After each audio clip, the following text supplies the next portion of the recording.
Hi, welcome to Session 2 of the AI 101 for Teachers Professional Learning Series. In the last session, you were introduced to AI and learned about the potential uses for AI in education. In this session, we are going to pull the curtain back and learn more about what large language models are and how we can use them to perform common teacher tasks, like creating formative assessments or writing an email to a parent. Leveraging AI for these time-consuming tasks will give you more time for the tasks that really matter most, like engaging with your students. Let's get started.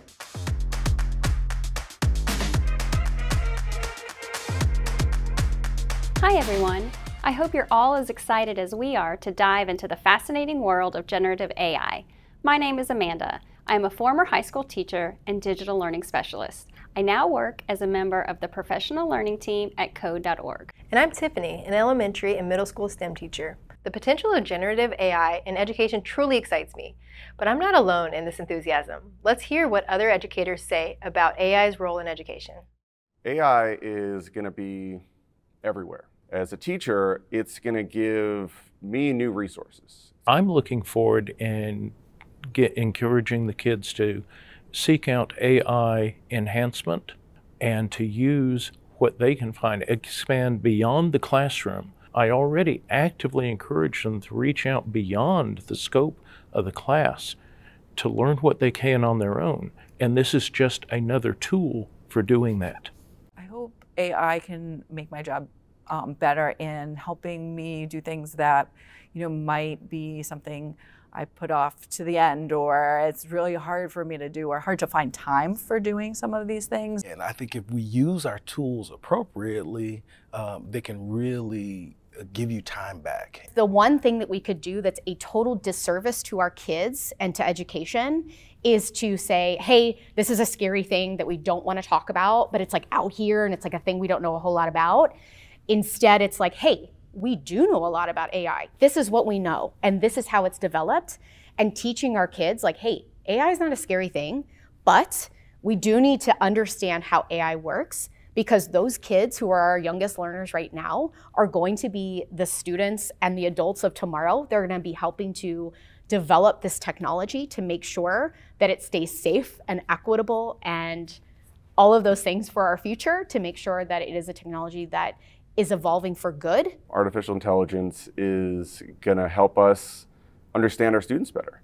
As much as we don't like testing and as much as we don't like evaluating our students, we have to do it. But what AI can do as it processes that information is it's going to give us a new insight into our students.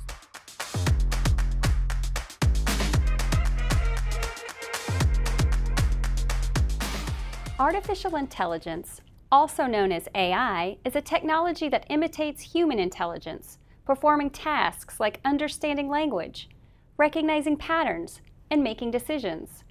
Ranging from specific systems like recommending movies to advanced forms that generate content or predict outcomes, AI's rapidly evolving technology enables machines to learn, adapt, and perform human-like tasks, often more efficiently.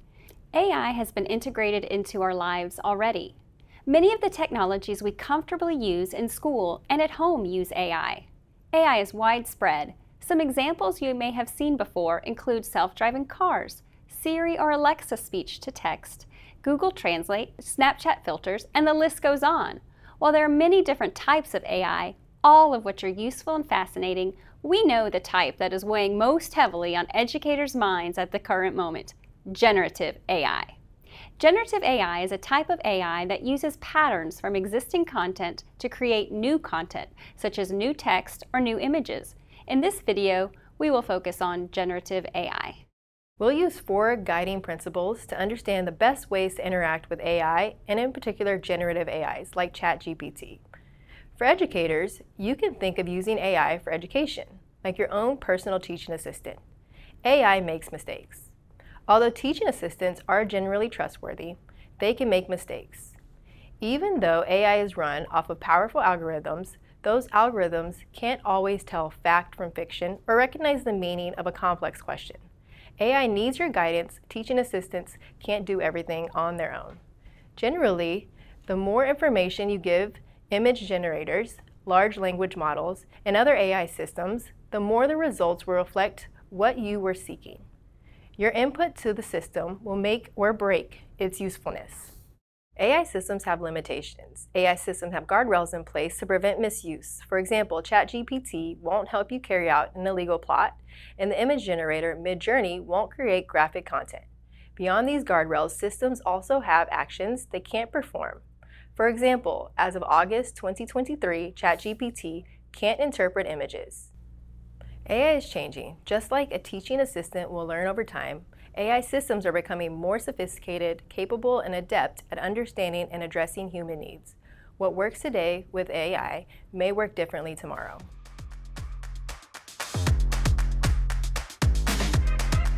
Chatbots like ChatGPT are based on a new type of AI technology that's called large language models.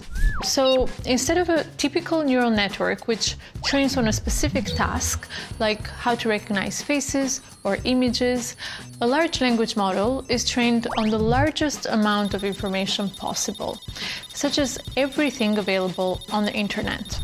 It uses this training to then be able to generate completely new information, like to write essays or poems, have conversations, or even write code. The possibilities seem endless. But how does this work, and what are its shortcomings? Let's dive in. While a chatbot built on a large language model may seem magical, it works based on some really simple ideas. In fact, most of the magic of AI is based on very simple math concepts, from statistics applied billions of times using fast computers. The AI uses probabilities to predict the text that you want it to produce, based on all the previous text that it has been trained on. Suppose that we want to train a large language model to read every play written by William Shakespeare, so that it could write new plays in the same style. We'd start with all the texts from Shakespeare's plays, stored letter by letter in a sequence. Next, we'd analyze each letter to see what letter is most likely to come next. After an I, the next most likely letters that show up in Shakespeare plays are S or N. After an S, T, C, or H, and so on. This creates a table of probabilities. With just this, we can try to generate new writing. We've entered a new era of large language models. Advanced large language models are now widely available as interactive chatbots. They can easily perform simple and complex tasks that you, as the user, can benefit from. Remember, however, that it is important to always scrutinize the output as you would any resource from the internet. Here are a few examples of some chatbots that have gained notoriety in the recent past. Note that all of this information is current as of the publishing of this video, but AI is rapidly shifting field and some of this information may be out of date by the time you watch the recording. ChatGPT is a large language model chatbot from OpenAI and has undergone multiple versions. GPT-4 is the newest and most powerful version yet. ChatGPT 3.5 is currently available for free. Released by Google, BARD is powered by a lightweight and optimized version of the Lambda large language model, with a few minor differences. It functions much like ChatGPT. Bing, AI created by Microsoft, is built on the same technology as ChatGPT, but it has the added benefit of being connected to the internet and can access up-to-date information. ChatGPT and BARD are not and cannot access anything after 2021, which is the database it was trained on. Although we will primarily be focusing on generating new text using large language models, it is important to note that there are also generative AI tools that create other types of novel outputs, such as images. Tools like DALL-E or Midjourney are capable of creating images that nobody has ever seen before. Prompting an image generator is similar to prompting a text generator. If you've tried one of these chatbots, you might realize that you won't always receive the right information from the large language model at first. Users are fine-tuning their skills of prompt engineering to get the most out of large language models. Prompt engineering refers to creating and tweaking prompts to reach a desired output. You could think of this like the process of clarifying a point to a friend in a conversation. Sometimes it's useful to add more information and specificity to be understood. AI is pretty cool and has a lot of capabilities, but how does AI fit into your life as an educator? Well, we know that our average teacher in the United States works 50 hours per week. Of the 50 hours a teacher works per week in the US, administrative tasks take up over 50% of teachers' time, leaving only 49% of their time for student interaction. Although these numbers differ from country to country, teachers across the globe are spending a tremendous amount of time on preparation, grading, feedback, and administrative tasks where the teacher doesn't directly interact with students. So consider AI to be your teaching assistant. An AI teaching assistant can help cut down the time and mental effort you spend on these administrative types of tasks, as well as both student learning in surprising ways. It can suggest creative activity ideas, draft parent emails, write up notes, and up your design game for lesson materials. Ultimately, a teaching assistant doesn't just help teachers, but students as well. As teachers increasingly shoulder more burdens, AI can improve their ability to reach all students and students in their own terms. If we want to fully harness its potential of AI tools, we need to allow our new teaching assistants to help out in the learning process. Using AI as part of your workflow may be intimidating at first. So let's first start by acknowledging the very real concerns educators and people generally have about AI in the classroom. Cheating issues such as plagiarism, unfair advantages, and loss of critical thinking. Content issues like misinformation and AI fiction, and student safety issues such as data privacy and misuse. The idea we want to share with you today is that AI is akin to the calculator or the internet, a completely game-changing tool that will transform education whether we are ready for it or not. Ultimately, we will leave students behind if we don't prepare them for the future of education and the future of work. We're not here to say that responding to this AI craze is easy, because we know this is a significant challenge for teachers. Let's reframe each concern one by one. Cheating. AI has the potential to enhance students' learning when used with care and clear guidelines in place. Content. With strong safeguards and an emphasis on critical thinking, students can learn to evaluate AI tools' responses with an eye for misinformation. Student safety. Like with all online tools, of which students use many, proper safeguards can help protect student data. I know that doesn't address all of your concerns, but throughout this video series, we're going to continue to break down AI and provide you with additional resources to take your learning to the next level. Now, let's get back to using AI as a teaching assistant.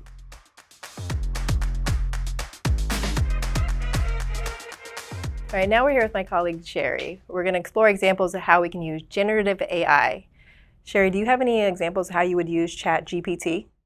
I really would like to send an email to a parent that is concerned about their child's grade regarding the reading challenge that we have here at school. They're being required, the students are being required to read books throughout the year and meet a reading goal of certain page count. And their child's a reluctant reader and they don't really know what to do, and they're asking me for suggestions. And do you think that ChatGPT would be something that I could use to help me with that? Yes, ChatGPT would be great for that. What are your initial thoughts when you start writing your emails? The first thing I think would be asking it if the books that their child is reluctant to read, is there anything, the suggestions on types of books, of reading levels? You can just tell ChatGPT what you're trying to do. Okay, write me an email reply to a student's parent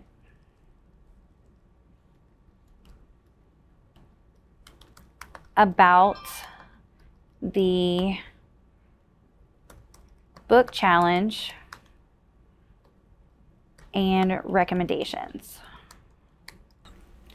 Oh. Oh. Wow. So it looks like it could be a little bit better. I think that I need to be a little bit more specific on the grade level, because it just said student and it's giving me things that are a little lower, but also maybe not in the genre that maybe that student likes. So do you think that maybe like we could fix the parameters or how to narrow it down? Yeah, I think the more specifics you give it, like the grade level, the genre, then ChatGPT would be able to help you out a little bit further with your email. Well, I really like how it has customized what we told it. It now says, "Dear parent, I hope this email finds you well. Thank you for getting in touch regarding the book challenge and recommendations for your 10th grade students." So that's what I asked it to do.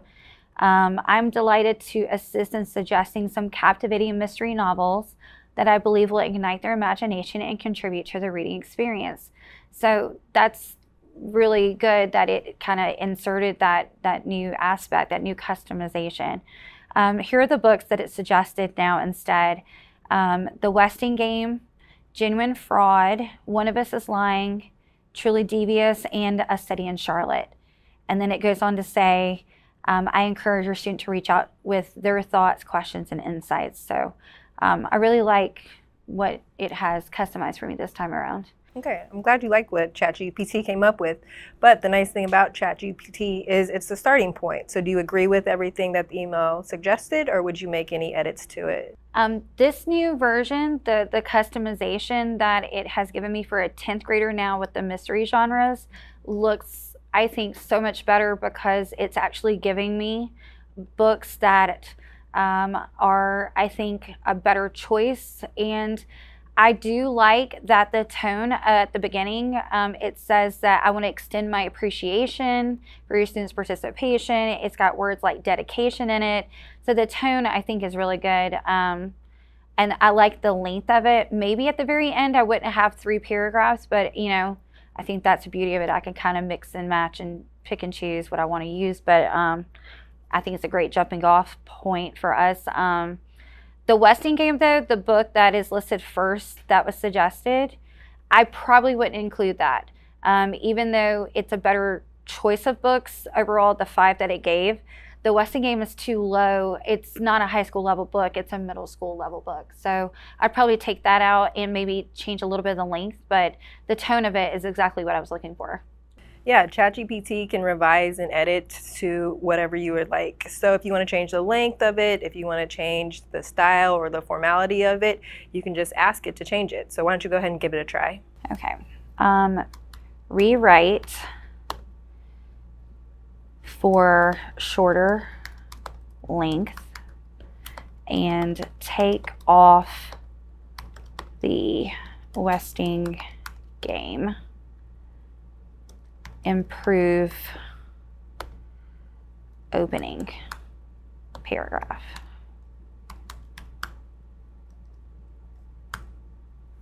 Okay, let me see what it does. I hope you're well.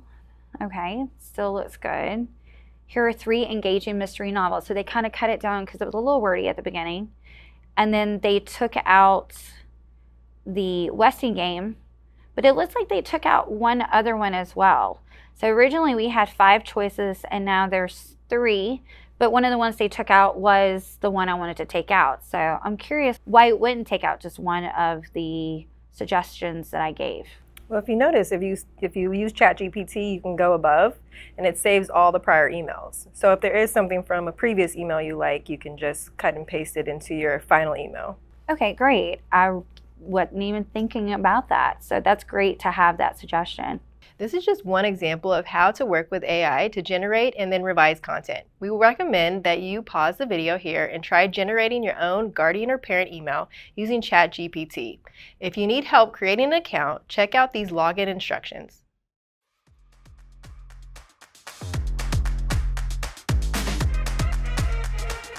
Do you have any lesson plans that you are thinking about writing right now? I think so. I think I could think of something. Right now, my students are learning about the Greek gods and goddesses, and I'm always struggling to come up with ways to incorporate lessons that aren't the same thing I've done every single year. So I guess I'll just start by typing in the prompt box. All right, let's see. develop a research-based writing assignment on the Greek gods and goddesses. All right, it says assignment, choose one Greek god or goddess to research. Write a 2 to 3 page research paper about your chosen god or goddess. Your paper should include the following. It goes on to list what it needs to include and then even gives a grading rubric. Tips for researching Greek gods and goddesses. This is pretty great. Yeah, no, it's great there. And if you also add more specific keywords like lesson plan, it will even break it down even further for you so you can see the exact lesson plan and probably still give you some of that same information. Okay, make it a lesson plan. I didn't say that before. Make it a lesson plan for 3 days. Oh wow, look, it says here's a lesson plan for 3 days on Greek gods and goddesses. Day 1, it gives me 5 different tasks for the students to do. Day 2, it gives me tasks. Day 3, it even gives me assessment suggestions and differentiation because, I mean, you know that there's different learning styles. So it gives me one that talks about a longer research paper, or it could be ones who are wanting a challenge. It could be a lesser known god or goddess. And I mean, this is giving me some really good suggestions. This is just one example of how to work with AI to generate and then revise content. We recommend that you pause the video here and try generating your own lesson plan using either ChatGPT or Bard.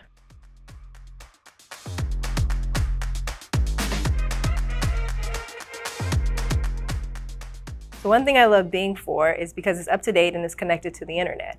So I can go on there, I can prompt my students to go on there and get up-to-date information, and I can give it specifics about what I'm looking for. Is there anything currently that you're looking for?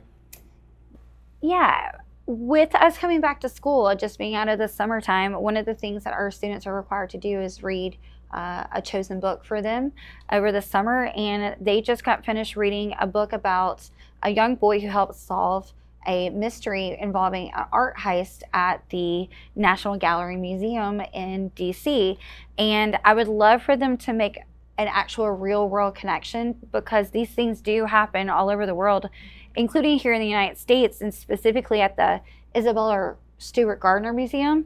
One of the things that they really connected on when they read the book was just how is it that people steal such priceless works of art, but also what is it about those works of art and artists and things like that. And I would love to use this to dive deeper and for them to make those connections. Yeah, no, it can definitely help you with that, especially if you want the students to go to specific places. You can make it be able to give you a formative assessment. So you can type in specifics about what you want them to look for on the website.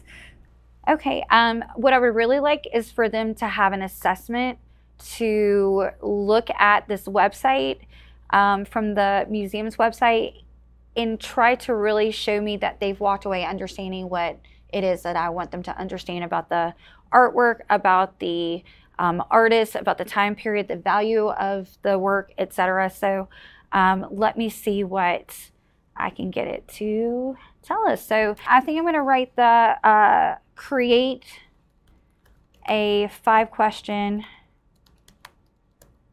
quiz based on the context of the website. Since it's linked to the internet, I think that it should be able to do this. Okay, so you can be more specific with, you see that it didn't give you the website. So when you type in your question, specifically type in the website along with what formative assessment you want it to give you. And then it will link the formative assessment with the website and give you the information you're looking for. Okay, great. I just redid it and it says, thank you for the link. I see it's about the 13 works of art from the Isabella Stewart Gardner Museum that was stolen in Boston. So it says here are 5 questions and it goes on to give me those 5 questions, and that really does help. But actually I think I want it to be where maybe there's some multiple choice instead of just some short answer. So let me tell it, make it 50% multiple choice based. Great, so now it's taken those questions and it's turning it into a multiple choice based question. So that's what I was hoping, rather than be just completely short answer.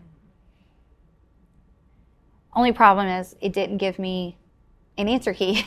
Right, So, which most teachers want in the end. So the nice thing also, you can extend it. If you see 5 questions, maybe for one class or one student may only need to research and do 5 questions. You can also tell it to give you 10 questions, 20 questions, and you can split it like you did, 50% multiple choice, some open-ended questions, some fill in the blanks. But like you were saying, most teachers want an answer key with it. So go ahead and type in and try to get the answer key for what you just looked up. answer key needed.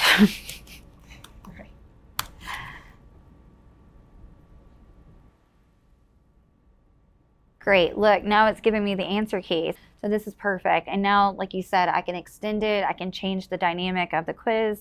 If I wanted to go from true, false, or even maybe just a couple of short answers and only a couple of the multiple choice. So this is great. I love that it's linked to the website that I want them to look at without me having to go through and filter the entire content on the website. So it does give you the answer key, but just since it is coming from the internet, you always need to go through yourself and check for accuracy just to make sure that it's giving you all the correct information and answers. Of course, of course. Yeah, so the multiple choice, like you were saying, you can do true or false, you can do a lot of different options. But if you want to do an extension for your students, you can also ask it to maybe do some hands-on activities or something like that. So why don't we try to see? Okay, let's see, creative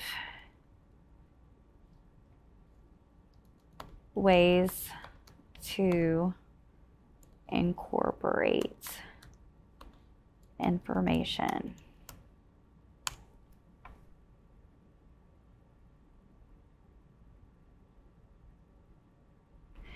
Wonderful. So here it's telling me that some ways to incorporate the information would be they could create a crossword puzzle using key terms or information from the text.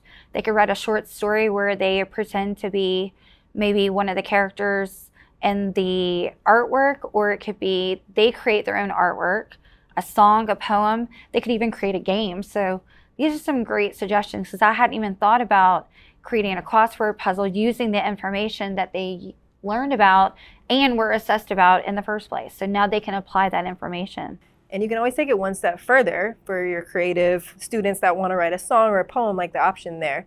So what would you ask the website to do if you wanted a student to create a song? I think I would want them to create a song using the artwork or the information from this website as their inspiration. So let me see if I can get it to write an example song so I can show them what it's like or what it should look like when it's finished and done.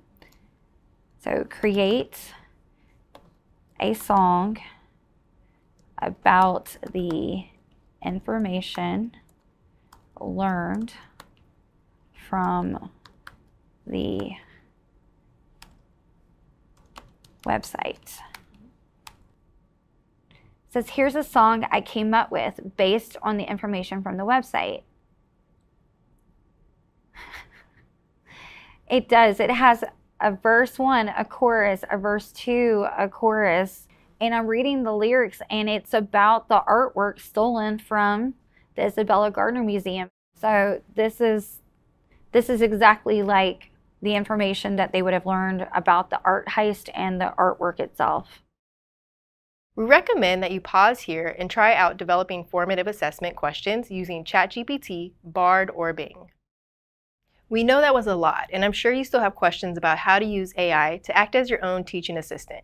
We put together a resource for educators to craft strong prompts to get the most out of the AI tool of your choice. Take a few minutes to review the document and try out some of the prompts. Bonus points if you try out the same prompt in different tools.